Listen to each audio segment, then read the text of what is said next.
അമൃതം സംസ്കൃതം.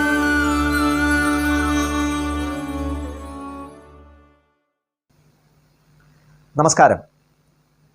രാമകഥകളിൽ മനസ്സ് ചേർന്ന് ഈശ്വരാനുഭൂതികൾ ഹൃദയത്തിലേക്ക് ആവാഹിച്ചുകൊണ്ട് അധ്യാത്മരാമായണ ഉപാസനയിലൂടെ ഭക്തരെല്ലാവരും കടന്നു പോകുന്ന കാലഘട്ടമാണ് പുണ്യമാസമായ കർക്കിടകം.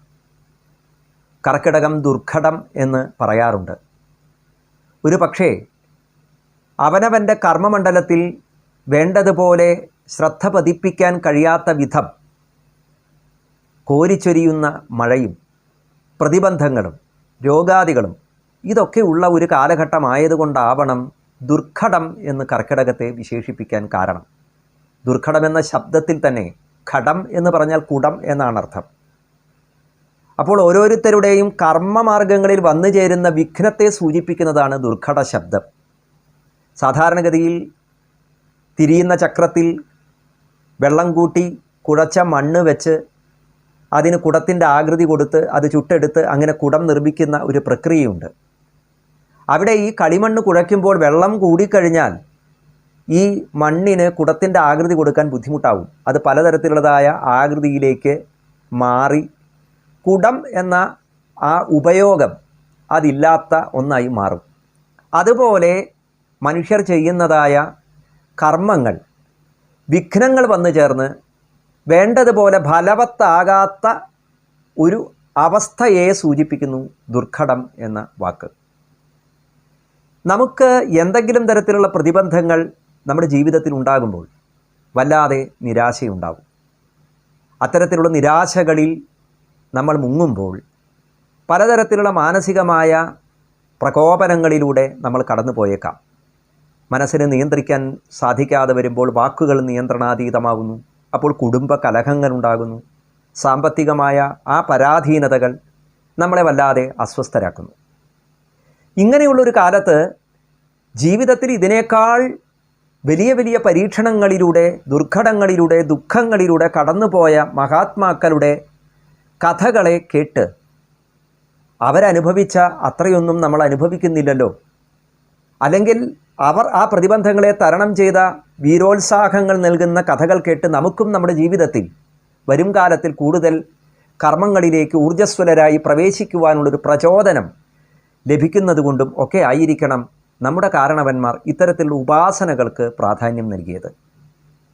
രാമൻ്റെ കഥ പാടണം എന്ന് എഴുത്തച്ഛൻ തീരുമാനിച്ചപ്പോൾ വാത്മീകിയുടെ രാമായണത്തെ അല്ല അദ്ദേഹം ആശ്രയിച്ചത്. പകരം വാത്മീകിയുടെ രാമായണത്തിൽ നിന്ന് ഈശ്വരീയമായ അനുഭൂതിയിലേക്ക് ആത്മാന്വേഷണങ്ങളിലേക്ക് കൂട്ടിക്കൊണ്ടു പോകും വിധം രാമകഥ പറഞ്ഞ സംസ്കൃതത്തിലെ മൂലഗ്രന്ഥമായ അധ്യാത്മ രാമായണം എന്ന കൃതിയെയാണ്.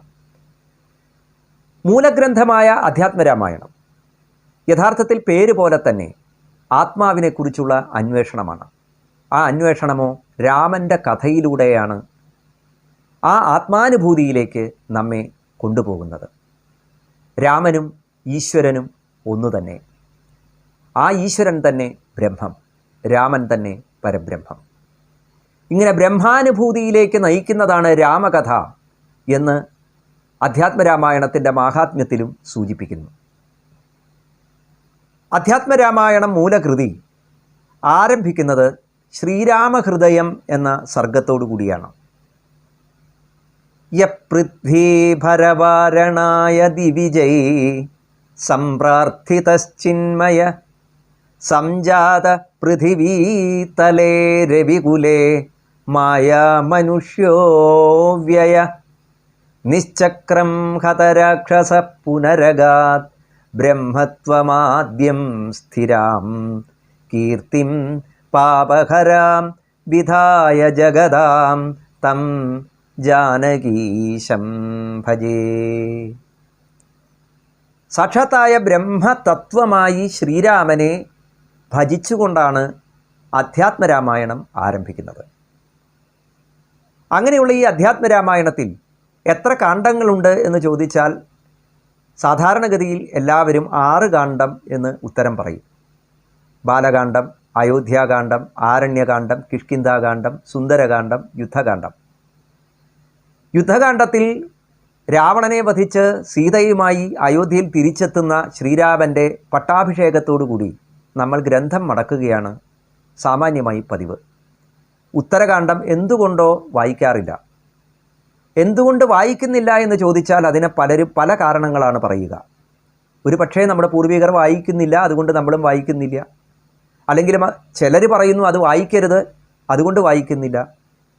എന്തായാലും അധ്യാത്മരാമായണം എന്ന ആ മലയാളത്തിലുള്ള കിളിപ്പാട്ട് രൂപത്തെ തൻ്റെ സർഗശക്തി കൊണ്ട് ആവിഷ്കരിച്ച എഴുത്തച്ഛൻ ഉത്തരകാണ്ഡത്തെ നിരാകരിച്ചില്ല.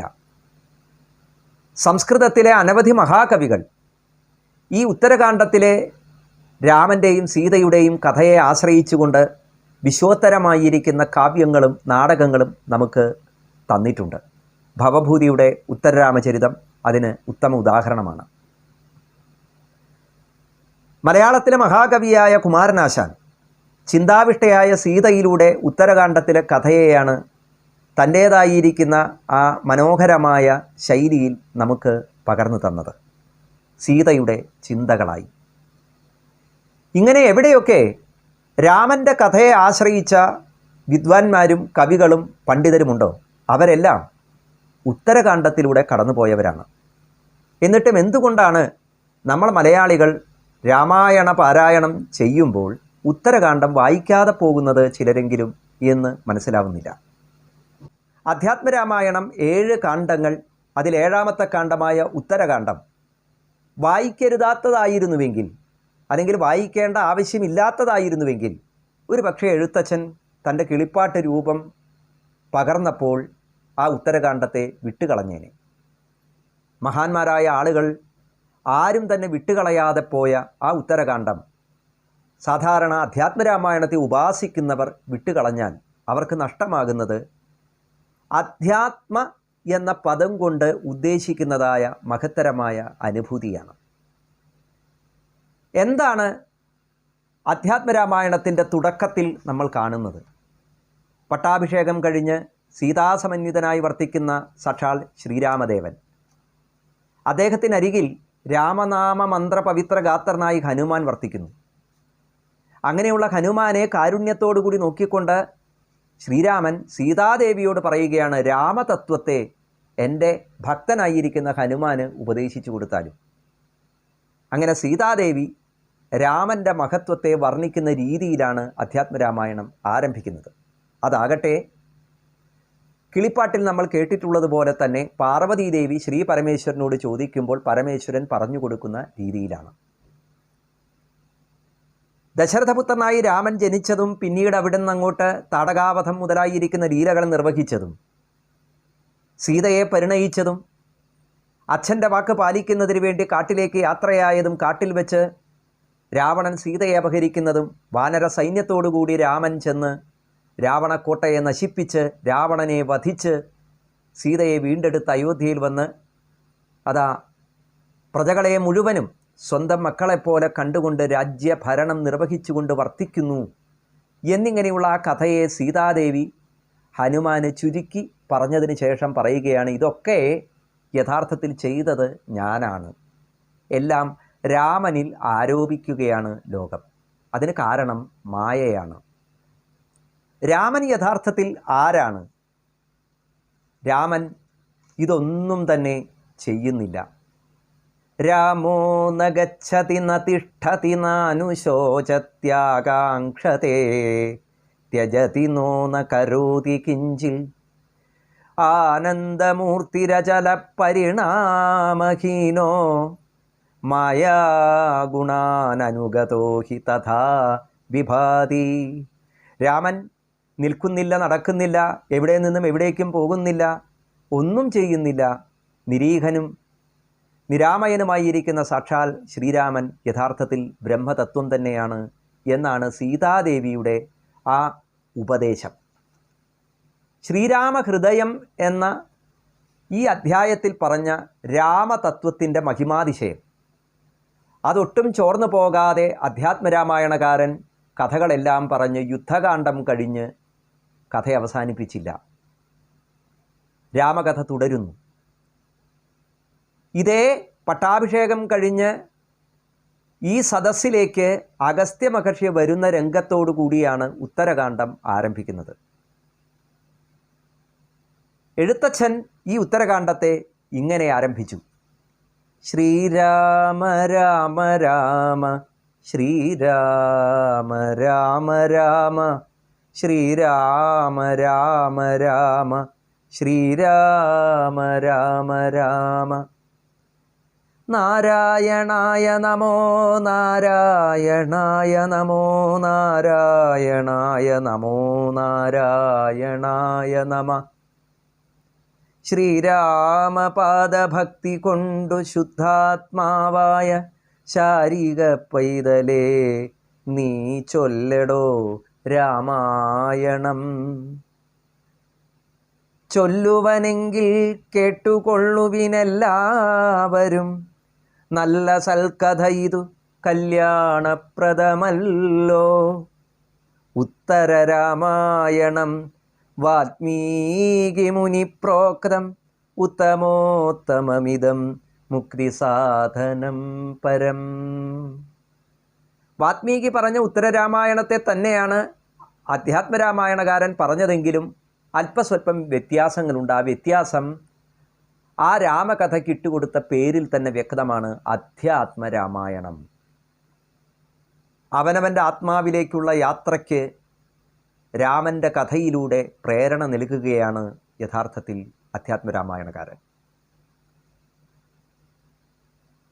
അഗസ്ത്യാദി മഹർഷീശ്വരന്മാർ രാമൻ്റെ മുമ്പിൽ വന്ന് രാവണവധത്തെക്കുറിച്ചും അതുപോലെ ഇന്ദ്രജിത്തിൻ്റെ വധത്തെക്കുറിച്ചുമൊക്കെ പ്രശംസിക്കുന്നുണ്ട്. പക്ഷെ അവിടെ അഗസ്ത്യ മഹർഷി ഇന്ദ്രജിത്തിൻ്റെ വധത്തെ കുറച്ചുകൂടി അത്ഭുതം എന്ന രീതിയിൽ വിശേഷിപ്പിച്ചപ്പോൾ രാമൻ ചോദിക്കുകയാണ്, എന്താണ് ഇന്ദ്രജിത്തിൻ്റെ വധത്തെ ഇത്രയധികം പ്രശംസിക്കാൻ കാരണം? അങ്ങനെ രാക്ഷസവംശത്തിൻ്റെ കഥകളെല്ലാം ഉത്തരകാണ്ഡത്തിലെ 1-ാമത്തെ അധ്യായത്തിലൂടെ പറയുകയാണ്. രാവണാദികളെല്ലാം ജനിച്ചതും ബ്രഹ്മാവിനെ പ്രത്യക്ഷപ്പെടുത്തി വരം വാങ്ങിയതും ഇങ്ങനെ ഓരോ ചരിത്രങ്ങളും വിശദീകരിച്ചു. അതിനുശേഷം രാവണൻ കുട്ടിയായിരിക്കുമ്പോൾ കൈകസിയുടെ മടിയിൽ കിടന്ന് രാവണൻ്റെ ഉള്ളിൽ ലോകത്തെ മുഴുവൻ ജയിക്കാൻ വേണ്ടതായ ആ പരാക്രമം ലങ്കാധിപതിയായിരിക്കുന്ന കുബേരനോടും അതുപോലെ തന്നെ ദേവന്മാരോടും രാവണന് വൈരാഗ്യം തോന്നാനുള്ള കാരണത്തെ സൂചിപ്പിച്ചുകൊണ്ട് കൈകസി രാവണനെ ത്രൈലോക്യ വിജയത്തിനായി പ്രേരിപ്പിച്ച കഥ പറയുന്നുണ്ട്. ഇങ്ങനെ 3 അധ്യായങ്ങളിലൂടെ രാക്ഷസവംശത്തിൻ്റെ ചരിത്രങ്ങളാണ് വിശദീകരിക്കുന്നത്. 3-ാമത്തെ അധ്യായത്തിൽ ബാലിയുടെയും സുഗ്രീവൻ്റെയും ജനനത്തെക്കുറിച്ച് പറയുന്നു. അതിനുശേഷം വിശ്വവിജയം നേടാൻ വേണ്ടി രാവണൻ നടത്തിയതായ ആ ലോകയാത്രകൾ, അതിൽ സനകാദി ഋഷീശ്വരന്മാരെ രാവണൻ കണ്ടുമുട്ടുന്നു. ലോകത്തിൽ ഏറ്റവും ശ്രേഷ്ഠമായിരിക്കുന്നതായ ഇടമാണ് മഹാവിഷ്ണുവിൻ്റെ ശ്വേതദ്വീപം എന്ന് സനകാദികളിൽ നിന്ന് രാവണൻ മനസ്സിലാക്കുന്നു. വിഷ്ണുവിൻ്റെ മഹിമാതിശയത്തെ കേട്ടതായ രാവണൻ ആ ഹരിയുടെ കൈകളെ കൊണ്ട് തന്നെ മരിക്കണം എന്നാഗ്രഹിക്കുകയാണ്. ശ്രുത്വാ മുനിമുഖാത് സർവം രാവണോ ഹൃഷ്ടമാനസ യോത്സ്യേഹം ഹരിണാ സാർദ്ധമിതി ചിന്താപരോഭവൽ. മനസ്ഥിതം പരിജ്ഞായ രാവണസ്യ മഹാമുനി ഉവാച വത്സ തേ ഭീഷ്ടം ഭവിഷ്യതി ന സംശയ. സനകാദൃഷീശ്വരന്മാർ രാവണന് ആ അഭീഷ്ടപൂർത്തിക്കായുള്ള അനുഗ്രഹം കൊടുക്കുന്നു. എന്താണ് അഭീഷ്ടപൂർത്തി? ഹരിയുടെ കൈകളെ കൊണ്ട് മരിച്ച് വിഷ്ണുലോകം പ്രാപിക്കണം. ഇതാണ്. എന്നിട്ട് ഈ സനകാദികൾ ഹരിയുടെ രൂപം വർണ്ണിച്ചു കൊടുക്കുന്നുമുണ്ട് രാവണന്. ഇങ്ങനെ ആ ഹരി തന്നെയാണ് രാമനായി അവതരിക്കുന്നതെന്നും രാമധർമ്മപത്നിയായിരിക്കുന്ന സീത സാക്ഷാൽ ലക്ഷ്മി ദേവിയാണ് എന്നും അറിയാവുന്നതായ രാവണൻ സീതാപഹരണത്തിന് വേണ്ടി മനസ്സുകൊണ്ട് നിശ്ചയിക്കുന്നു. രാമനെ പ്രകോപിപ്പിച്ച് രാമനുമായി യുദ്ധം ചെയ്ത് ആ യുദ്ധക്കളത്തിൽ വെച്ച് രാമൻ്റെ കൈകളെ കൊണ്ട് മരിക്കണം എന്ന് രാവണൻ നിശ്ചയിക്കുന്നതായ കഥ ഈ ഉത്തരകാണ്ഡത്തിൽ അധ്യാത്മരാമായണകാരൻ നമുക്ക് പറഞ്ഞു തരികയാണ്. വാത്മീകി രാമായണത്തിൽ ഇങ്ങനെയൊരു കഥയൊന്നും നമുക്ക് കാണാൻ സാധിക്കില്ല. പക്ഷേ അവിടെ വാത്മീകി രാമായണത്തിൽ ലോകയാത്ര ചെയ്യുന്നതായ രാവണൻ പാതാളാദി ലോകങ്ങളിൽ ചെന്ന് അവിടെ കപില മഹർഷിയെ കണ്ടുമുട്ടുമ്പോൾ കപില മഹർഷിയുടെ തേജോമയമായ ആ രൂപം കണ്ട് രാവണനെ കപില മഹർഷി ഒരു ഹുങ്കാര ശബ്ദത്താൽ ദൂരെയാക്കി. രാവണൻ എത്രയോ യോജനകൾ ദൂരെ ചെന്ന് വീണു. അപ്പം തന്നെ രാവണൻ ഇതാരാണ് എന്ന് ചോദിക്കുന്നുണ്ട്. കപിലൻ സാക്ഷാൽ വിഷ്ണുവാണ് എന്ന് രാവണൻ അറിഞ്ഞ് മരിക്കുന്നെങ്കിൽ ഇദ്ദേഹത്തിൻ്റെ കൈകൊണ്ട് മരിക്കണം എന്ന് ആഗ്രഹിക്കുന്ന ഒരു രംഗം വാത്മീകി രാമായണത്തിലെ ഉത്തരകാണ്ഡത്തിൽ വർണ്ണിക്കുന്നുണ്ട്. അതിവിടെ വരുമ്പോൾ സനകാദൃഷീശ്വരന്മാരുടെ ആ വാക്കുകളിൽ നിന്ന് വിഷ്ണുവിൻ്റെ മഹത്വം മനസ്സിലാക്കിയിട്ടാണ് രാവണൻ വിഷ്ണുവിൻ്റെ കൈകൊണ്ട് മരിക്കാൻ ആഗ്രഹിക്കുന്നത് എന്ന രീതിയിൽ കഥ ഒരല്പം ഭേദപ്പെടുത്തിയാണ് പറഞ്ഞു തരുന്നത്. അധ്യാത്മരാമായണം ഇങ്ങനെ കഥ ഭേദപ്പെടുത്താൻ കാരണം ഇത് അധ്യാത്മരാമായണമാണ് എന്നുള്ളത് കൊണ്ടാണ്. അതാണ് തുടക്കത്തിൽ തന്നെ രാമൻ സാക്ഷാൽ നാരായണൻ്റെ മനുഷ്യരൂപത്തിലുള്ള അവതാരമാണ്. ഭൂമിയുടെ ദുഃഖങ്ങളൊക്കെ തീർക്കുന്നതിന് വേണ്ടി രഘുകുലത്തിൽ ലീലാമനുഷ്യനായി അവതരിച്ച രാമൻ എന്നാണ് അവിടെ വിശേഷിപ്പിച്ചത്. അതുതന്നെയാണ് തുടക്കത്തിലെ സീതയുടെ ആ വാക്കുകളുടെ അന്തരാർത്ഥവും. രാമൻ ഇതൊക്കെ ചെയ്തു എന്ന് പറയുമ്പോഴും യഥാർത്ഥത്തിൽ രാമൻ ഒന്നും ചെയ്യുന്നില്ല, എല്ലാം ചെയ്തത് ഞാനാണ് എന്നാണ് സീതാദേവി പറയുന്നത്. അവിടെ സീതാദേവി പ്രകൃതി സ്വരൂപിണിയാണ്. രാമൻ പരമപുരുഷ സ്വരൂപമായി വർത്തിക്കുമ്പോൾ സീത ആ പരമപുരുഷൻ്റെ സങ്കല്പമനുസരിച്ച് പ്രപഞ്ചത്തെ സത്വരജ തമോ ഗുണങ്ങളാൽ വിവിധങ്ങളായിരിക്കുന്ന ഭാവങ്ങളായി ഉണർത്തുന്നതായ പ്രകൃതി തത്വമായി സീതാദേവി വിരാജിക്കുന്നു. യുദ്ധാർത്ഥീം സർവതോ ലോകാൻ പര്യടൻ സമവസ്ഥിത ഏതദർത്ഥം മഹാരാജ രാവണോതീവ ബുദ്ധിമാൻ ഹൃതവാൻ ജാനകീം ദേവീം ത്വയാത്മവധകാംക്ഷയാ. അഗസ്ത്യൻ രാമന് പറഞ്ഞു കൊടുക്കുന്ന രീതിയിലാണ് രാവണൻ്റെ ഈ കഥയൊക്കെ വർണ്ണിക്കുന്നത് ഉത്തരകാണ്ഡത്തിൽ. അപ്പോൾ ഉത്തരകാണ്ഡത്തിലെ കഥകളൊക്കെ കേൾക്കുമ്പോൾ നമുക്ക് മനസ്സിലാവും ഓരോ കഥകളും പറയുമ്പോഴും ഈശ്വരൻ്റെ ഒരു നാടകം. അതായിരുന്നു രാമൻ്റെ അവതാരം, രാമൻ്റെ അവതാര കഥകളിലുള്ള ഓരോ സംഭവങ്ങളും എന്ന് നമ്മുടെ മനസ്സിൽ ഉറപ്പിക്കുന്ന രീതിയിലാണ് അധ്യാത്മരാമായണകാരൻ രാമൻ്റെ കഥ പറഞ്ഞുകൊണ്ടേയിരിക്കുന്നത്. അപ്പോൾ സീതാദേവിയെ അപഹരിക്കാൻ രാവണൻ തീരുമാനിച്ചത് രാമൻ്റെ കൈകൊണ്ട് മരിക്കണം എന്ന് ആഗ്രഹിച്ചുകൊണ്ടാണ് എന്ന് വ്യക്തമായി അധ്യാത്മരാമായണകാരൻ സൂചിപ്പിച്ചു. മാത്രമല്ല, രാവണൻ സീതയെ ലങ്കയിൽ കൊണ്ടുപോയി പാർപ്പിച്ച സമയത്ത് രാവണൻ്റെ മനസ്സ് സീതയോടുള്ള ആഭിമുഖ്യം എങ്ങനെയായിരുന്നു എന്ന് അധ്യാത്മരാമായണകാരൻ വർണ്ണിക്കുന്നത് ഇങ്ങനെയാണ്. ജാനന്നേവ പരാത്മാനം സ ജഹാരാവനീസുതാം മാതൃപത്പാലയാമാസ ത്വത്ത കാക്ഷൻ വധം സ്വകം. സാക്ഷാൽ പരമാത്മാവാണ് രാമൻ എന്ന് മനസ്സിലാക്കിക്കൊണ്ട് സീതയെ അപഹരിച്ച രാവണൻ സീതയെ തൻ്റെ ഉദ്യാനത്തിൽ പാർപ്പിച്ചത് മാതൃപത്പാലയാമാസ, അമ്മയെപ്പോലെ തന്നെ പരിപാലിച്ച് താമസിപ്പിച്ചു എന്നാണ് അധ്യാത്മരാമായണകാരൻ വർണ്ണിച്ചത്. വാത്മീകി രാമായണത്തിലാകട്ടെ സീതയോട് പല പ്രാവശ്യം തന്നെ വിവാഹം കഴിക്കാൻ പ്രേരിപ്പിക്കുന്നു. ഒടുവിൽ രാക്ഷസന്മാരോട് പറയുന്നുണ്ട്, ഇനി നാളെ പ്രഭാതമാകുമ്പോഴേക്കും സീത സമ്മതിച്ചില്ലെങ്കിൽ സീതയെ വെട്ടിനുറുക്കി മഹാനസത്തിൽ കൊണ്ടുപോയി വെട്ടിനുറുക്കി എനിക്കുള്ള ആഹാരമാക്കി എൻ്റെ മുമ്പിൽ കൊണ്ടുവരണം എന്ന് പോലും അവിടെ രാവണൻ പറയുന്നുണ്ട്. അങ്ങനെയുള്ളതായ ആ കഥ അധ്യാത്മരാമായണത്തിലെത്തിയപ്പോൾ ആ സീതാദേവി അമ്മയെപ്പോലെ രാവണൻ പരിപാലിച്ചു എന്ന് അഗസ്ത്യ മഹർഷി രാമന് പറഞ്ഞു കൊടുക്കുന്ന രീതിയിൽ വർണ്ണിച്ചിരിക്കുന്നു. ഇത് ഉത്തരകാണ്ഡത്തിലെ 4-ാമത്തെ സർഗം. ആ 4-ാമത്തെ സർഗത്തിൽ പിന്നീട് നാം കാണുന്നത് രാമൻ എങ്ങനെയാണ് അയോധ്യയെ ഭരിച്ചത്, ആ ഭരണകാലഘട്ടത്തിലുണ്ടായ ചില സംഭവങ്ങൾ. അതിൽ 3 ശ്ലോകങ്ങളെ കൊണ്ടാണ് ശംഭൂകവധം എന്നതായ ഭാഗം പറയുന്നത്. അമാനുഷാണി കാര്യാണി ചകാര ബഹുശോ ഭുവി ബ്രാഹ്മണസ്യ സുതം ദൃഷ്ട്വാ ബാലം മൃതം അകാലത ശോചന്തം ബ്രാഹ്മണം ചാപി ജ്ഞാത്വാ രാമോ മഹാമതി തപസ്യന്തം വനേ ശൂദ്രം ഹത്വാ ബ്രാഹ്മണ ബാലകം ജീവയാമാസ ശൂദ്രസ്യ ദദൗ സ്വർഗമനുത്തമം ലോകാനാം ഉപദേശാർത്ഥം പരമാത്മാ രഘുത്തമ. ലോകത്തിന് ഒരു ഉപദേശം എന്നുള്ള നിലയ്ക്കാണ് ശംഭൂകന് സ്വർഗം കൊടുത്തു രാമൻ എന്നാണ് ആ കഥ പറയുന്നത്. ശംഭൂകപഥത്തിന് ശൂദ്രനായിരിക്കുന്ന ഒരുവൻ തപസ് ചെയ്തു, ശൂദ്രൻ തപസ് ചെയ്യാൻ പാടില്ലാത്തത് കൊണ്ട് ശൂദ്രനെ വധിച്ചു എന്നാണ് നമ്മൾ കഥ കേട്ടിരിക്കുന്നത്. പക്ഷെ അവിടെ ശംഭൂക പദത്തിൽ തന്നെ അവൻ ചെയ്യുന്നതായ തപസ്സിൻ്റെ വ്യർത്ഥത ബോധ്യപ്പെടുത്തി തരുന്നുണ്ട്. ശംഭൂകം എന്ന വാക്കിനർത്ഥം ഈ പാറയിൽ പറ്റിപ്പിടിച്ചിരിക്കുന്നതായ കക്ക എന്നാണ്, വെള്ളത്തിലുണ്ടാകുന്നതായ ഒരു തരം കക്ക. ആ കക്കയ്ക്കുള്ളിൽ ഒരിക്കലും മുത്തുണ്ടാവുന്നില്ല. മുത്ത് എന്ന് പറഞ്ഞാൽ പരമമായിരിക്കുന്ന ജ്ഞാനം. അപ്പം പരമമായ ജ്ഞാനത്തിന് വേണ്ടി ആയിരുന്നില്ല ശംഭൂകൻ്റെ തപസ്. അത് വാൽമീകി രാമായണത്തിലും വർണ്ണിക്കുന്നുണ്ട്. എന്തിനു വേണ്ടിയാണ് തപസ് ചെയ്യുന്നത് എന്ന് രാമൻ ചോദിക്കുമ്പോൾ ശംഭൂകൻ പറയുന്നു, എനിക്ക് ദേവലോകത്തെ ജയിക്കണം, അതിനു വേണ്ടിയാണ് തപസ് ചെയ്യുന്നത് എന്ന്.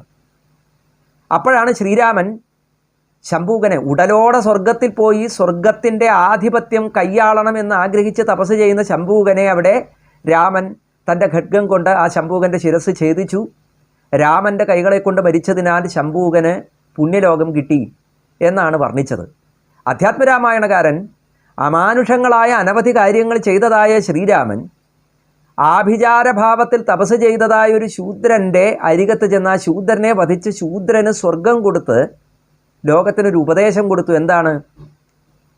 സ്വാർത്ഥമായിരിക്കുന്നതായ ലാഭങ്ങൾക്ക് വേണ്ടിയുള്ള തപസ് സ്വന്തം നാശത്തിന് തന്നെ കാരണമായി തീരും. പരമജ്ഞാനത്തെ ഉണർത്തുന്നതിന് വേണ്ടി ആയിരിക്കണം തപസ് എന്നുള്ളതായ ആ തത്വോപദേശത്തെ ലോകത്തിന് പകർന്നു കൊടുക്കാനാണ് രാമൻ ഈ ശംഭൂകനെ വധിച്ചത് എന്നാണ്. മാത്രമല്ല, ശംഭൂകൻ്റെ തപസ് സാർത്ഥകമാക്കി കൊടുത്തു രാമൻ. കാരണം രാമൻ ഈശ്വരനാണ് എന്ന് തുടക്കത്തിൽ തന്നെ പറഞ്ഞതുകൊണ്ട് ആ ശംഭൂകൻ തപസ് ചെയ്തതുകൊണ്ടായില്ല.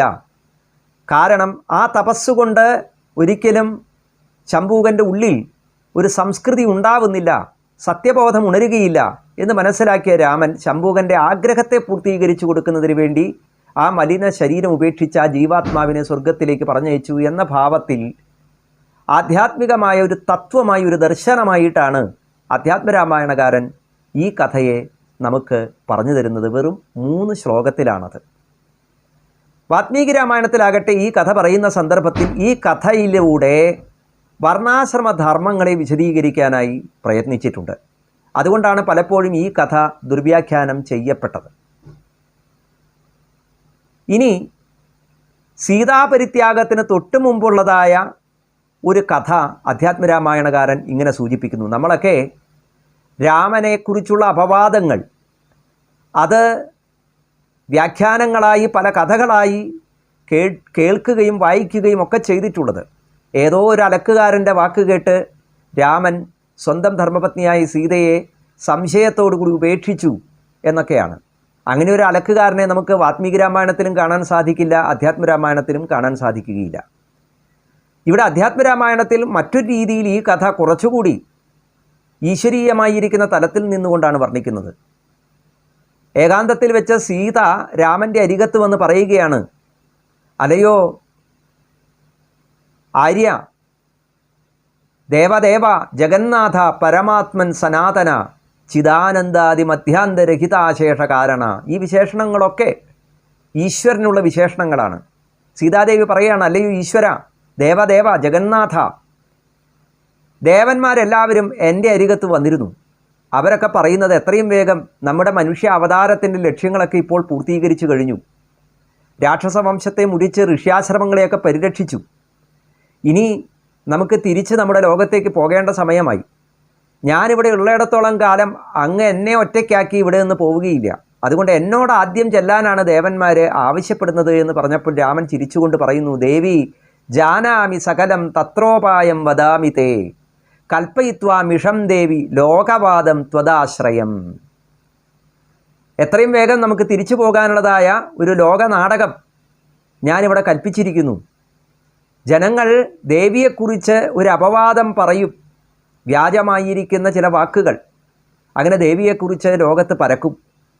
ആ പേരും പറഞ്ഞ് ഞാൻ ദേവിയെ ഉപേക്ഷിക്കും. ത്യജാമിത്വാം വനേ ലോകവാദാത് ഭീത ഇവാപര ഭവിഷ്യത കുമാര ഉദ്വൗ വാൽമീകേ രാശ്രമാന്തികേ. ത്യജിക്കുകയാണെന്നാണ് എല്ലാവർക്കും തോന്നുക. പക്ഷേ യഥാർത്ഥത്തിൽ ഈ ലോകനാടകം അവസാനിപ്പിക്കുന്നതിന് വേണ്ടിയുള്ളതായ ആ സാഹചര്യങ്ങൾ സൃഷ്ടിക്കുകയാണ് ഞാൻ എന്ന് പറഞ്ഞുകൊണ്ട് ദേവിയെ വാൽമീകിയുടെ ആശ്രമത്തിൽ കൊണ്ടുചെന്നാക്കും. അവിടെ വെച്ച് ദേവിക്ക് 2 പുത്രന്മാരുണ്ടാകും. ഇതാനും ദൃശ്യത്തെ ഗർഭ പുനരാഗത്യമേന്തികം ലോകാനാം പ്രത്യയാർത്ഥം ത്വം കൃത്വ ശപഥമാദരാൽ ഭൂമേർ വിവരമാത്രേണ വൈകുണ്ഠം യാസ്യസി ദ്രുതം പശ്ചാദഹം ഗമിഷ്യാമി ഏഷയേവ സുനിശ്ചയ. അങ്ങനെ 2 പുത്രന്മാരുണ്ടായതിനു ശേഷം കാലാന്തരത്തിൽ എൻ്റെ മുമ്പിൽ ദേവി എത്തിച്ചേരും. അന്ന് ഭൂമിയുടെ ഹൃദയത്തിലൂടെ ദേവി വൈകുണ്ഠത്തിലേക്ക് പോകും. വൈകാതെ തന്നെ ഞാനും എൻ്റെ അംശങ്ങളോടുകൂടി വൈകുണ്ഠത്തെ പ്രാപിക്കും. ഇങ്ങനെ ലോകനാടകത്തെ അവസാനിപ്പിക്കുവാനുള്ളതായ ഒരു ഈശ്വര സങ്കല്പമായിട്ടാണ് സീതാപരിത്യാഗ കഥയെ അധ്യാത്മരാമായണകാരൻ വർണ്ണിച്ചിരിക്കുന്നത്. ഇനി ആ കഥയിൽ തന്നെ എന്തായിരുന്നു ലോകാപവാദം അതും സൂചിപ്പിക്കുന്നു. ഒരു അലക്കുകാരൻ്റെ വാക്ക് കേട്ടു. അലക്കുകാരനും ഭാര്യയും തമ്മിലുള്ളതായ ഒരു വഴക്കിനിടയിൽ രാവണൻ്റെ കോട്ടയിൽ കുറേ കാലം താമസിച്ച സീതയെ രാമൻ സ്വീകരിച്ചതുപോലെ പരപുരുഷൻ്റെ ഗൃഹത്തിൽ താമസിച്ചവളായ നിന്നെ സ്വീകരിക്കാൻ ഞാൻ വിഡ്ഢിയല്ല എന്നൊരു അലക്കുകാരൻ പറഞ്ഞ കഥയായിട്ടാണ് പലപ്പോഴും നമ്മളത് കേട്ടിട്ടുണ്ടാവുക. അങ്ങനെയല്ല യഥാർത്ഥത്തിൽ സംഭവിക്കുന്നത്. ലോകത്തിൽ ജനപദങ്ങളിലും ഗ്രാമങ്ങളിലുമൊക്കെ രാമനെക്കുറിച്ചും സീതയെക്കുറിച്ചും അല്ലെങ്കിൽ കൊട്ടാരത്തിൽ അന്തഃപുരത്തിലുള്ള അമ്മമാരെക്കുറിച്ചോ അനുജന്മാരെക്കുറിച്ചോ എന്തെങ്കിലുമൊക്കെ ആരെങ്കിലും പറയുന്നുണ്ടോ, മോശമായി പറയുന്നുണ്ടോ എന്ന രാമൻ്റെ ചോദ്യത്തിന് ഉത്തരമായി വിജയൻ എന്ന് പേരുള്ളതായ ഒരു ദൂതനാണ് രാമനോട് അപവാദ കഥയെക്കുറിച്ച് പറയുന്നത്. അസ്മാകമപി ദുഷ്കർമ്മ യോഷിതാം മർഷണം ഭവേൽ യാദൃക് ഭവതി വൈ രാജ താദൃശ്യോ നിയതം പ്രജ. രാജാവിനെ പോലെ തന്നെ ആകുമല്ലോ പ്രജകളും. അപ്പം അതുകൊണ്ട് നമ്മുടെ സ്ത്രീകൾക്ക് ആർക്കെങ്കിലും എന്തെങ്കിലും മറ്റൊരു പുരുഷൻ്റെ ഗൃഹത്തിൽ പോയി താമസിച്ചതിന് ശേഷം എന്തെങ്കിലും ദൂഷ്യം വന്നതിന് ശേഷം അവർ നമ്മുടെ അടുത്ത് തിരിച്ചു വരികയാണെങ്കിൽ നമുക്കവരെ ഉപേക്ഷിക്കാൻ പറ്റാത്ത വിധത്തിലാക്കി തീർത്തല്ലോ രാമൻ്റെ പ്രവൃത്തി എന്നാണ്. അപ്പോൾ അവിടെ രാമനും സീതയും തമ്മിലുള്ളതായ ബന്ധത്തെക്കുറിച്ചുള്ള സംശയങ്ങളോ ഒന്നുമല്ല. രാവണക്കോട്ടയിൽ സീത താമസിച്ചതിൻ്റെ സംശയമോ ഒന്നുമല്ല. രാജാവ് സ്വന്തം പത്നിയെ ഒരു രാക്ഷസക്കോട്ടയിൽ ഇത്രയധികം താമസിച്ച ആ പത്നിയെ യാതൊരു സന്ദേഹവും കൂടാതെ സ്വീകരിച്ചിരിക്കുന്നു. അത് രാമൻ്റെ വിശാല ഹൃദയമാണ്. അതുപോലെയുള്ളൊരു ഹൃദയം നമ്മളെപ്പോലുള്ള സാധാരണക്കാർക്ക് ഉണ്ടാവില്ലല്ലോ എന്നുള്ള രീതിയിലുള്ളതായ ഒരു അപവാദം പലപ്പോഴും പ്രശംസകളാണ് കാലാന്തരത്തിൽ അപവാദങ്ങളായി പരിണമിക്കുന്നത്. അങ്ങനെയുള്ള ഒരു അപവാദം ലോകത്തിൽ എല്ലായിടത്തും ഉണ്ട് എന്നുള്ള വാർത്തയാണ് വിജയൻ പറയുന്നത്. ഇതെല്ലാം ഭഗവാൻ തന്നെ മുൻപേ സങ്കല്പിച്ചതാണ്, സീതയും മുൻപേ സങ്കല്പിച്ചതാണ് എന്ന് നേരത്തെ അധ്യാത്മരാമായണകാരൻ പറയുന്നത് കൊണ്ട് തന്നെ ഈ സീതയെ പരിത്യജിക്കുന്ന രംഗങ്ങളിലൂടെ നമ്മൾ കടന്നു പോകുമ്പോൾ വാത്മീകി രാമായണത്തിൽ വർണ്ണിച്ചതുപോലെയുള്ളതായ ദുഃഖവർണ്ണനകളോ ദുഃഖാത്മകമായിരിക്കുന്ന ഒരവസ്ഥയോ നമുക്കുണ്ടാവുന്നില്ല. ഇവിടെ പകരമുണ്ടാകുന്നത് ഈശ്വരീയമായിരിക്കുന്ന ആ നാടകത്തിൻ്റെ അവസാനത്തിലേക്ക് അതാ നമ്മൾ എത്തുകയാണ്. രാമാവതാരത്തിൻ്റെ ലക്ഷ്യങ്ങളെല്ലാം പൂർത്തീകരിച്ച് സാക്ഷാൽ നാരായണൻ മനുഷ്യരൂപം ഉപേക്ഷിച്ച് പോകേണ്ട സമയമായിരിക്കുന്നു എന്ന തിരിച്ചറിവിലേക്ക് കൊണ്ടുപോകുന്ന രീതിയിലാണ് കഥ വർണ്ണിക്കുന്നത്. ഇത് ഈശ്വര കഥകളെ കേൾക്കുമ്പോഴുണ്ടാകുന്നതായ ആസ്വാദനം അത് കരുണരസമോ അല്ലെങ്കിൽ മറ്റേതെങ്കിലും രസങ്ങളോ അല്ല, അത് ഭക്തിരസമാണ്. അങ്ങനെയുള്ള ഭക്തി ഉണർത്തുന്ന വിധത്തിൽ കഥ പറയുന്നു. എന്നിട്ടോ ലക്ഷ്മണനോട് സീതയെ വാത്മീകിയുടെ ആശ്രമത്തിൽ കൊണ്ടുചെന്നാക്കാൻ പറഞ്ഞ ആ രാമൻ സീതയെ അങ്ങനെ വാത്മീകിയുടെ ആശ്രമത്തിലാക്കിയതിന് ശേഷം എങ്ങനെയാണ് ജീവിച്ചത് എന്ന് പറയുന്നു. രാമോപി സീതാരഹിത പരാത്മാ വിജ്ഞാനദൃക്കേവല ആദിദേവ സന്ധ്യജ്യ ഭോഗാനഖിലാൻ വിരക്തോ മുനിവ്രതോ ഭൂൻ മുനിസേവിതംഘ്രീ. എല്ലാം ഉപേക്ഷിച്ച രാമൻ സീത പോയതോടുകൂടി ഒരു സർവസംഘ പരിത്യാഗിയായിട്ടാണ് പിന്നീട് രാമൻ ശേഷിച്ചത കാലം തള്ളി നീക്കിയത് എന്ന് അധ്യാത്മരാമായണകാരൻ പറഞ്ഞു തന്നിരിക്കുന്നു. അതിനുശേഷമാണ് ലക്ഷ്മണൻ വളരെ ദുഃഖത്തോടുകൂടി രാമൻ്റെ അരികത്ത് വന്ന് എന്തൊക്കെ ദുഃഖങ്ങളാണ് അല്ലയോ ജ്യേഷ്ഠ അവിടുന്ന് അനുഭവിച്ചു കൊണ്ടിരിക്കുന്നത്. കുറേ കാലം മുമ്പ് അച്ഛൻ്റെ വാക്ക് പാലിക്കാൻ വേണ്ടി കാട്ടിലലഞ്ഞ് ദുഃഖം അനുഭവിച്ചു. പിന്നെ രാവണൻ എന്ന രാക്ഷസൻ കാരണം എന്തൊക്കെ ദുഃഖങ്ങൾ അനുഭവിച്ചു. ഇപ്പോഴിതാ വീണ്ടും അങ്ങേ ദുഃഖത്തിലേക്ക് തന്നെയാണല്ലോ നയിക്കുന്നത് എന്ന ലക്ഷ്മണൻ്റെ ആ ചോദ്യത്തിന് മന്ദസ്മിതത്തോടുകൂടി രാമൻ മറുപടി നൽകുന്നത് ആധ്യാത്മികമായ ഒരു തത്വോപദേശമാണ്. ആ ഉപദേശം രാമഗീത എന്ന പേരിൽ അറിയപ്പെടുന്നു. ഈ രാമഗീത വളരെ പ്രശംസനീയമാണ്. കാരണം ജ്ഞാനമഹിമ, ഭക്തിയുടെ മാഹാത്മ്യം, കർമ്മത്തിൻ്റെ മാഹാത്മ്യം, പരിത്യാഗത്തിൻ്റെ മാഹാത്മ്യം, ഇതിനെയൊക്കെ സൂചിപ്പിച്ചുകൊണ്ടാണ് രാമൻ ലക്ഷ്മണന് ഈ ഉപദേശം കൊടുക്കുന്നത്. മഹാഭാരതത്തിൽ ഭഗവത്ഗീതയ്ക്ക് എത്ര പ്രസക്തിയുണ്ടോ അതേ പ്രസക്തി തന്നെ അധ്യാത്മരാമായണത്തിൽ ഈ രാമഗീതയ്ക്കും ഉണ്ടെന്നിരിക്കെ നമ്മൾ അധ്യാത്മരാമായണം പട്ടാഭിഷേകം വരെ വായിച്ച് മടക്കുന്നതിൽ യാതൊരു പ്രസക്തിയുമില്ല. ഉത്തരകാണ്ഡത്തിലെ ഈ കഥകളിലൂടെയൊക്കെ കടന്നു പോയാലേ രാമനിലൂടെ ആ ബ്രഹ്മാനുഭൂതിയിലേക്ക് എത്തുക എന്ന അധ്യാത്മരാമായണകാരൻ്റെ ലക്ഷ്യം പൂർത്തിയാവുകയുള്ളൂ. ഇങ്ങനെ രാമഗീത 5-ാമത്തെ സർഗത്തിൽ വർണ്ണിച്ചതിന് ശേഷം 6-ാമത്തെ സർഗം മുതൽ ശത്രുഘ്നൻ ചെയ്തതായ ലവണവധം എന്ന വീരേതിഹാസ കർമ്മത്തെക്കുറിച്ചുള്ള കഥ പറയുന്നു. പിന്നീട് വാത്മീകി മഹർഷി രാമായണ ഗാനം കുശലവന്മാരെ പഠിപ്പിച്ച കുശലവന്മാർ നഗരങ്ങളിലും ഗ്രാമങ്ങളിലുമൊക്കെ ഈ രാമകഥ പാടിക്കൊണ്ട് രാമൻ്റെ അരികത്തേക്ക് എത്തിച്ചേരുന്നതായ രംഗം വർണ്ണിക്കുന്നുണ്ട്. അതിന് തൊട്ടു മുമ്പ് വാത്മീകി ലവകുശന്മാർക്ക് തത്വോപദേശം നൽകുന്നതായ കഥയും വർണ്ണിക്കുന്നു. അങ്ങനെ യാഗം ദീക്ഷിച്ച് കാഞ്ചനം കൊണ്ടുണ്ടാക്കിയതായ ആ സീതയുടെ സാന്നിധ്യത്തോടു കൂടി വർത്തിക്കുന്ന രാമൻ്റെ മുമ്പിലേക്ക് രാമായണ ഗാനവുമായി കടന്നു വരുന്ന ലവകുശന്മാർ, ഇത് വാത്മീകി രാമായണത്തിൻ്റെ തുടക്കത്തിലും നമുക്ക് കാണാൻ സാധിക്കും. ഉത്തരകാണ്ഡത്തിലും വാത്മീകി ഈ രംഗത്തെ മനോഹരമായി വർണ്ണിച്ചിട്ടുണ്ട്. അധ്യാത്മരാമായണകാരൻ ഇവിടെ ലവകുശന്മാർ വന്ന് രാമായണ കഥ പാടിയപ്പോൾ അതിൽ വളരെ സന്തോഷത്തോടു കൂടിയ രാമൻ ഈ ലവകുശന്മാർക്ക് അനവധി സമ്മാനങ്ങളൊക്കെ അവിടെയുള്ള ഋഷീശ്വരന്മാരും പൗരജനങ്ങളുമൊക്കെ കൊടുക്കുന്നുണ്ട്. അവർ സ്വർണം മുതലായതൊക്കെ ഉപേക്ഷിക്കുകയും ഞങ്ങളുടെ ഗുരുവായിരിക്കുന്ന വാത്മീകി, ആ വാത്മീകിയാണ് ഞങ്ങൾക്ക് ഈ കാവ്യം പഠിപ്പിച്ചു തന്നത് എന്ന് പറയുമ്പോൾ രാമൻ വാത്മീകിയെയും സീതയെയും കൊണ്ടുവരാൻ ആജ്ഞാപിക്കുകയാണ്. ഇത് തൻ്റെ മക്കൾ എന്ന് തന്നെ രാമൻ തിരിച്ചറിയുന്നു. അങ്ങനെ വാത്മീകിയെയും സീതാദേവിയെയും ഈ യാഗസദസ്സിലേക്ക് കൂട്ടിക്കൊണ്ടുവരുവാൻ രാമൻ ആവശ്യപ്പെടുന്നു. അവിടേക്ക് എത്തിച്ചേരുന്നതായ സീതാദേവി, ആ സീതയുടെ മഹത്വത്തെക്കുറിച്ച് വാത്മീകി തന്നെ അവിടെ കൂടി നിൽക്കുന്നതായ പൗരജനങ്ങളോടും പ്രജകളോടുമായി പറയുന്നു. നോപാശ്നീയാം ഫലം തസ്യ ദുഷ്ടേയം യതി മൈഥിലി വാത്മീകിനൈവ മുക്തസ്തു രാഘവ പ്രത്യഭാഷത.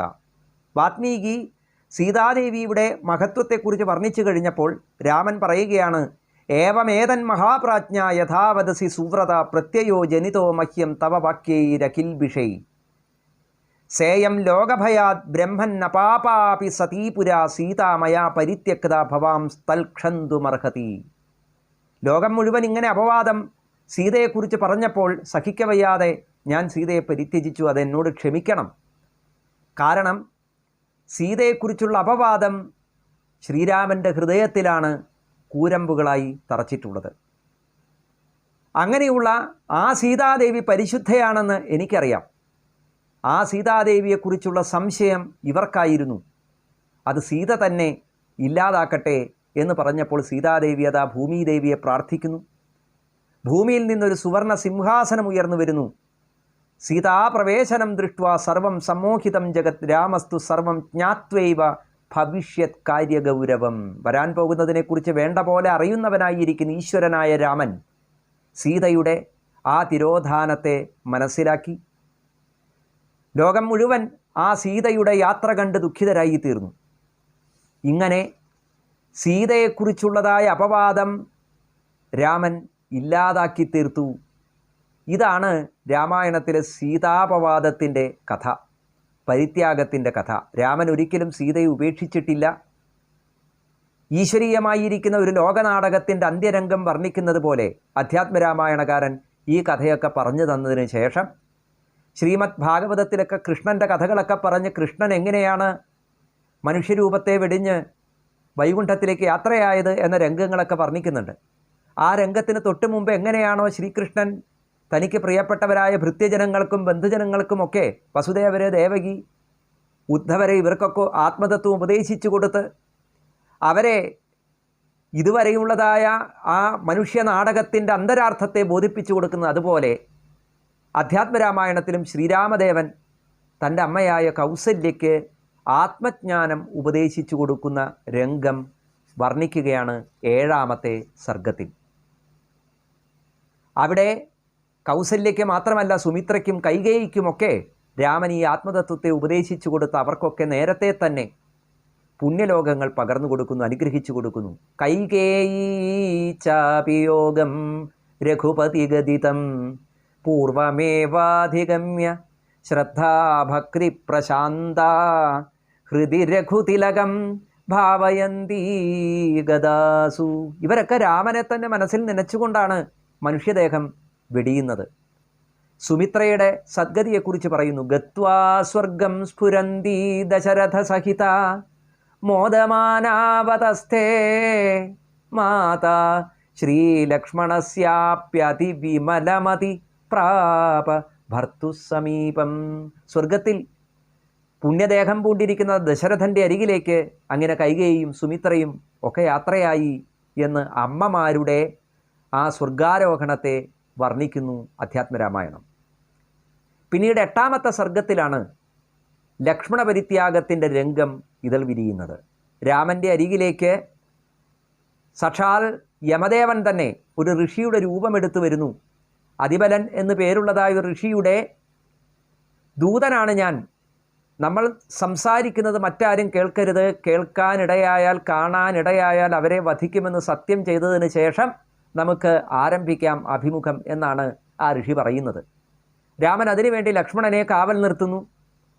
അങ്ങനെ ഈ അതിബലൻ്റെ ദൂതനും രാമനും തമ്മിലുള്ളതായ സംഭാഷണം നടക്കുന്നതിനിടയിൽ അതിന് കാവൽ നിൽക്കുന്ന ലക്ഷ്മണൻ്റെ അരികിലേക്ക് ഉഗ്രകോപിയായിരിക്കുന്ന ദുർവാസാവ് കടന്നു വരുന്ന രംഗമാണ് വർണ്ണിക്കുന്നത്. ഇത് വാത്മീകി രാമായണത്തിലും ഇങ്ങനെ തന്നെയാണ്. ദുർവാസാവ് പറയുന്നത് എനിക്കിപ്പം തന്നെ രാമനെ കാണണം എന്നാണ്. അപ്പോൾ ലക്ഷ്മണൻ ദുർവാസാവിൻ്റെ കാൽക്കൽ നമസ്കരിച്ചുകൊണ്ട് പറയുന്നുണ്ട്, ഇപ്പോൾ അതീവ രഹസ്യമായിരിക്കുന്ന ഒരു സംഭാഷണം നടക്കുകയാണ്, ഈ സമയത്ത് അകത്തേക്ക് കടക്കരുത്, ആരെയും കടത്തിവിടരുത് എന്നാണ് രാമൻ്റെ ആജ്ഞ എന്ന് പറഞ്ഞപ്പോൾ ദുർവാസാവ് കൂടുതൽ കുപിതനാവുന്നു. എന്നെ ഇപ്പോൾ രാമനെ കാണാൻ അനുവദിച്ചില്ലെങ്കിൽ ഈ കുലത്തെ ഞാൻ ശപിച്ച് ഭസ്മമാക്കി കളയും. ദുർവാസാവിൻ്റെ കോപം കണ്ട് ലക്ഷ്മണൻ ചിന്തിക്കുന്നു, സർവനാശാത്പരം മേദ്യ നാശോ ഹ്യേകസ്യ കാരണാൽ നിശ്ചിത്യൈവം തതോ ഗത്വാ രാമായ പ്രാഹ ലക്ഷ്മണ. ഈ ദുർവാസാവ് കോപിച്ച് ശപിച്ചു കഴിഞ്ഞാൽ സൂര്യവംശം അപ്പാടെ മുടിഞ്ഞു പോകും, അതിനേക്കാൾ നല്ലത് എൻ്റെ മരണമാണല്ലോ എന്ന് ചിന്തിച്ച് ലക്ഷ്മണൻ രാമൻ്റെ അരികത്ത് പോയി ദുർവാസാവ് വന്ന കാര്യം അറിയിച്ചു. വേഗം തന്നെ ആ രഹസ്യ സംവാദം അവസാനിപ്പിച്ച് അതിബലദൂതൻ അവിടെ നിന്ന് യാത്രയാകുന്നു. രാമനാകട്ടെ ദുർവാസാവിൻ്റെ അരികിൽ വന്ന് ചോദിക്കുകയാണ്, എന്താണ് അങ്ങേക്ക് ഞാൻ ചെയ്തു തരേണ്ടത്? ദുർവാസാവ് ചോദിക്കുന്നു, എനിക്ക് എത്രയും വേഗം ഭക്ഷണം തരൂ, കുറേ കാലമായി ഞാൻ ഉപവസിച്ചിട്ട് എനിക്ക് വിശന്നിട്ട് വയ്യ, ഭക്ഷണം തരൂ എന്നാണ് ദുർവാസാവ് ആവശ്യപ്പെടുന്നത്. ഇവിടെ ഒരു മഹായാത്രയ്ക്ക് മുമ്പ് നടത്തേണ്ടതായ അന്നദാനം അത് രാമനെ കൊണ്ട് ചെയ്യിപ്പിക്കാൻ ദുർവാസാവ് ഈശ്വരേച്ഛയ അവിടെ എത്തി എന്ന് തന്നെ നമുക്ക് മനസ്സിലാക്കാൻ സാധിക്കും. അധ്യാത്മരാമായണകാരൻ പിന്നീട് രാമൻ ലക്ഷ്മണനെ ഉപേക്ഷിക്കുന്ന രംഗം വർണ്ണിക്കുന്നു. ലക്ഷ്മണൻ ചെന്ന് രാമനോട് പറയുന്നു, ഞാൻ അങ്ങയുടെ വാക്ക് ലംഘിച്ചു, വധിക്കുമെന്നതാണല്ലോ പ്രതിജ്ഞ. രാമൻ ചോദിക്കുകയാണ്, എങ്ങനെയാണ് ഞാൻ നിന്നെ വധിക്കുക ലക്ഷ്മണ? അപ്പോൾ അവിടെ ലക്ഷ്മണൻ പറയുന്നു, പരിത്യാഗം വധത്തിന് സമമല്ലേ, അങ്ങ് എന്നെ പരിത്യജിച്ചാലും. അങ്ങനെ രാമൻ ലക്ഷ്മണനെ പരിത്യജിക്കുന്നു. സരയൂ നദിയിൽ ചെന്ന് സ്നാനം ചെയ്ത് അതിൻ്റെ തീരത്ത് ചമ്രം പടിഞ്ഞിരുന്ന ലക്ഷ്മണൻ അനന്തലോകത്തേക്ക് യാത്രയാകുന്നു.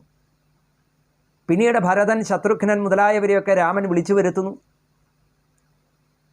രാമൻ്റെ മഹായാത്രയാണെന്ന് മനസ്സിലാക്കി മക്കളെയൊക്കെ അതാത് കോസലം, മധു, അയോധ്യ മുതലായ സ്ഥലങ്ങളിലെ രാജാക്കന്മാരായി അഭിഷേകം ചെയ്തതിന് ശേഷം എല്ലാ പ്രജകളോടുമൊപ്പം രാമൻ സരയൂവിലേക്ക് ഇറങ്ങുന്നു.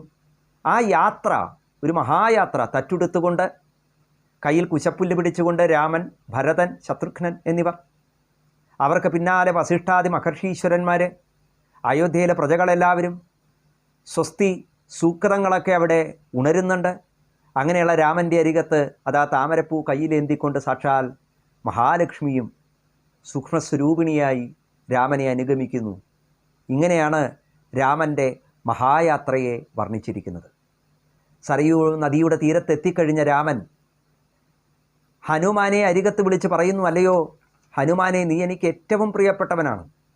ഈ ലോകത്ത് എൻ്റെ നാമം ഉള്ളിടത്തോളം നീയും വർത്തിക്കുക ചിരഞ്ജീവിയായി എന്ന് രാമൻ ഭക്തനായ ഹനുമാനെ അനുഗ്രഹിക്കുന്നു. ഹനുമാൻ സന്തോഷത്തോടുകൂടി ആ രാമാജ്ഞയെ ശിരസാവഹിക്കുന്നു. രാമനാമം ഈ ലോകത്തുള്ളിടത്തോളം ഞാനും ഇവിടെ ഉണ്ടാകും എന്നാണ് ഹനുമാൻ ലോകത്തോട് വിളിച്ചു പറയുന്നത്. ഹനുമാൻ എന്നത് ഭക്തിയുടെ പ്രതീകമാണ്. രാമൻ ആദരിക്കപ്പെടുന്നിടത്തോളം, രാമനാമം ഉച്ചരിക്കപ്പെടുന്നിടത്തോളം, രാമകഥകൾ പാടുന്നിടത്തോളം ലോകത്ത് ഈശ്വരചിന്തകൾ ഉണ്ടാവും. രാമനാമം നിലയ്ക്കുന്ന ആ നിമിഷം ഈശ്വരചിന്ത ഇല്ലാതായിത്തീരും. ഇതാണ് ഹനുമാൻ ചിരഞ്ജീവിയാണ് എന്ന് പറയാനുള്ള കാരണം. ഭക്തിയുടെ പ്രതീകമായ ഹനുമാൻ രാമായണ കഥകൾ ഉള്ളിടത്തോളം ആ രാമനാമത്തെ ശ്വാസോച്ഛ്വാസമായി സ്വീകരിച്ചുകൊണ്ട് വർത്തിക്കുന്നു എന്നാണ് നമ്മളൊക്കെ സങ്കല്പിക്കുന്നത്. പിന്നീട് വിഭീഷണനോട് പറയുന്നു, ഇങ്ങോട്ടൊന്നും പറയണ്ട, ലോകത്ത് പ്രജകൾ ഉള്ളിടത്തോളം നീ ഭരിച്ചുകൊണ്ടിരിക്കുക എന്നാണ്. അങ്ങനെ വിഭീഷണനെയും നമ്മൾ ചിരഞ്ജീവികളുടെ കൂട്ടത്തിലാണ് പെടുത്തുന്നത്. വിഭീഷണനും ഭക്തിയുടെ പ്രതീകം തന്നെ. ജാംബവാനോട് പറയുന്നു, ദ്വാപരയുഗം വരെ നീ ഈ ലോകത്തുണ്ടാവണം. ദ്വാപരയുഗത്തിൽ നമ്മൾ കണ്ടുമുട്ടും, അതിനുശേഷം നിനക്ക് സൽഗതി ലഭിക്കും. ദ്വിവിധൻ എന്ന വാനരനെയും രാമൻ അവിടെ ദ്വാപരയുഗം വരെ വർത്തിക്കുക എന്നാണ് അനുഗ്രഹം കൊടുക്കുന്നത്. ബാക്കിയുള്ള എല്ലാവരോടുമൊപ്പം അതാ രാമൻ സാന്താനികം എന്ന ലോകത്തേക്ക് യാത്രയാകുന്നു. രാമൻ്റെ ലോകത്തെക്കുറിച്ച് പറയുന്ന സാന്താനികം എന്നാണ് ആ ലോകത്തിൻ്റെ പേരായി പറയുന്നത്.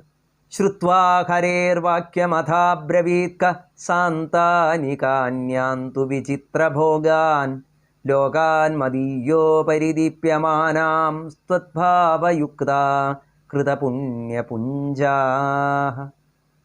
സാന്താനികം എന്ന ആ ലോകത്തേക്ക് തന്നെ ആശ്രയിച്ചവരായിരിക്കുന്ന എല്ലാവരോടുമൊപ്പം രാമൻ യാത്രയായി എന്ന് അവിടെ വർണ്ണിക്കുന്നു. ഇങ്ങനെ അധ്യാത്മരാമായണം മനുഷ്യ രൂപം ഉപേക്ഷിച്ച് തൻ്റെ ലോകത്തേക്ക് യാത്രയാകുന്ന ആ ഈശ്വര തത്വത്തെ വർണ്ണിച്ചുകൊണ്ടാണ് അവസാനിക്കുന്നത്. ഇതൊരിക്കലും ദുഃഖപര്യവസായിയല്ല. ഉത്തരരാമായണം മാറ്റിവെക്കപ്പെടേണ്ടത് ഒന്നല്ല.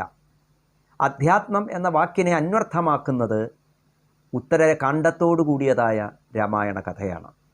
രാമൻ ആരായിരുന്നു, എന്തായിരുന്നു, ആ ബ്രഹ്മതത്വം എങ്ങനെയാണ് ലോകനാടകത്തിൽ ഇഴുകിച്ചേർന്നത്?